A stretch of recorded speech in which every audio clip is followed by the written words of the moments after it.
నాశనం చేస్తానే ఉంటాం. కానీ గడియారం ముందు తిరుగుతుంది కానీ పోయిన కాలము పోయిన మానవ రెడ్డి కూడా తిరిగి రావు. కాబట్టి అందుకే పవిత్రమైన 84 లక్షల జీవరాశుల్లో కేవలం మానవుడికి జ్ఞానమైన పరిణతాన్ని ఇచ్చాడు భగవంతుడు. అయినా చింతా సమర్పించాడు. చూడండి, ఈ రోజు సుబ్బయ్య గారు, కీర్తిశేషి సుబ్బయ్య గారు కొంచెం కూడా ఆలోచన చేయకుండా ఏదో కష్టం ఇబ్బంది కలిగిందనేసి తన ఇంద్ర ప్రాణాన్ని బలి తీసుకున్నాడు. కానీ ఎన్నో కష్టాలు మనకు వస్తానే ఉంటాయి. ఎందుకంటే ఏ జీవి కూడా కష్టపడాలి. ఇంత ముందే చెప్పినాం, గాడిని పోయి కోడి పట్టుకుని కోసినా కూడా పోయి దాన్ని కోడిపోతే మానేసి కైలాసం చేస్తాడు. నా ప్రాణం పోతాంటే నన్ను కాలుస్తాడనే, నా కోసం మసాలా నూరుతాడని కూడా అంటాడు. ఎందుకంటే అది పురుగు జవాబు తెచ్చి పూసాడుతుంది. సవరం పూడి చిన్న పూర్తి సవరం చేస్తేనే అంటుంది. కోడి బుద్ధు పెడతా అంటే నాకు మంగళశక్తి వచ్చి సవరం చేస్తాను అంటుంది. కానీ నా ప్రాణం పోయింది అని అసలు అది పెసరపడదు. అదే మనకు కరోనా ఒమిక్రాన్ హైదరాబాద్ లో ఉందంటే ఇక్కడే భయపడిపోతాం. కాబట్టి ఎటువంటి కష్టాలు వచ్చినప్పుడు, ఎందుకంటే మనకు జాతిష్టం మరణం కూడా పుట్టిన ప్రాణికి చావునే తప్పదు. అయితే ఎప్పుడు వస్తాము, చచ్చిన తర్వాత ఎక్కడ పోతాము అనేది మనకు తెలియదు. ఎందుకంటే నిందలేదే బంధు మాత్రం ప్రతి ఒక్కరిని కూడా ఆ పుట్టేటప్పుడే భగవంతుడు నీకు చావు కూడా మన తేదీలో నువ్వు చనిపోతావు ఏదో పడమని భగవంతుడు ముందే రాసుకుంటాడు. కానీ మనకు తెలియదు, కొందరు యోగులు తెలుస్తుంది. మామూలుగా ఎటువంటి పరిస్థితులు కూడా ఇటువంటి ప్రాణాన్ని మనం ఎన్నో కష్ట సుఖాలు వచ్చినప్పుడు కూడా భయపడతామని ఉంటేనే మనం ఆ జన్మ అనేది మనకు సార్థమవుతుంది.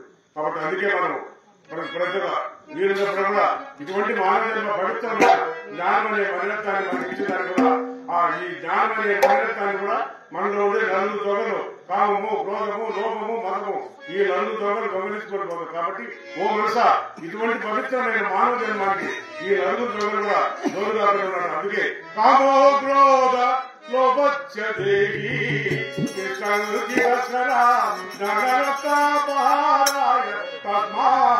జాగ్రత్త జాగ్రత్త. కామము, క్రోధము, లోపము, మతము నీలో ఉన్నటువంటి జ్ఞానం అనే మలినత్వాన్ని దొంగలించుకోవడానికి సిద్ధంగా ఉన్నాయి. కాబట్టి ఓ మనస జాగ్రత్తగా ఉండు అనేసి చెప్తారు. అందుకే బలవంతం సాగుఅనేది కూడా మనకు ఎప్పుడు రాదు. ఎందుకంటే ఎన్నో కష్టాలు కూడా వస్తానే ఉంటాయి. ఆ కష్టాలు కూడా అన్నింటికి ఓర్చుకుంటేనే చివరిలో మనం వస్తాం.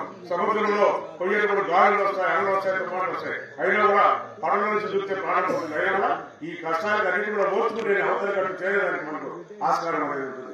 అదే మహాభారతంలో అర్జునుడు ఈ లక్షలాది సైన్యాన్ని చూసి కూడా శ్రీకృష్ణుడు రసాయన ఉంటే చెప్తాడు అర్జునుడు, బాబా శ్రీకృష్ణ నాకు ఎందుకు ఈ రాజ్యం భోగం ఎందుకు, లక్షలాది మంది నేను ఎందుకు చంపాలంటే అప్పుడు ఏది మన శాశ్వతం కాదు.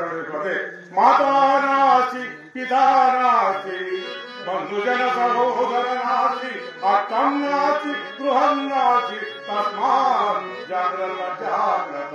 మాతానాసి తల్లి లేదు, పితానాసి తల్లి లేదు, బంధుజన సహోదరులు లేరు, అర్థం మనం సంపాదించుకున్న డబ్బు లేదు, మనం కట్టుకునేటువంటి గృహం కూడా లేదు. కాబట్టి ఏది శాశ్వతం కాదు. కాబట్టి అందుకే మనం ఎప్పుడు కూడా స్థిరంగా ఎటువంటి కష్టాలు వచ్చినా కూడా మనం ధైర్యంగానే ఉన్నారు. ఎటువంటి అధైర్యపడకూడదు. అందుకే ఇటువంటి పవిత్రమైన మనకు ఇచ్చేదానికి భగవంతుడు ఆ గోవిందనామాన్ని తరిస్తే మంచిదని తన 32,000 కీర్తనలు ఆనాడు అన్నమాచార్యులు వారు 32,000 కీర్తన తాజాలు పైన రాజకీయ పైన రచించినటువంటి మొట్టమొదటి భాగ్య అన్నమాచార్యులు. అందుకే అంటాడు గోవిందాయని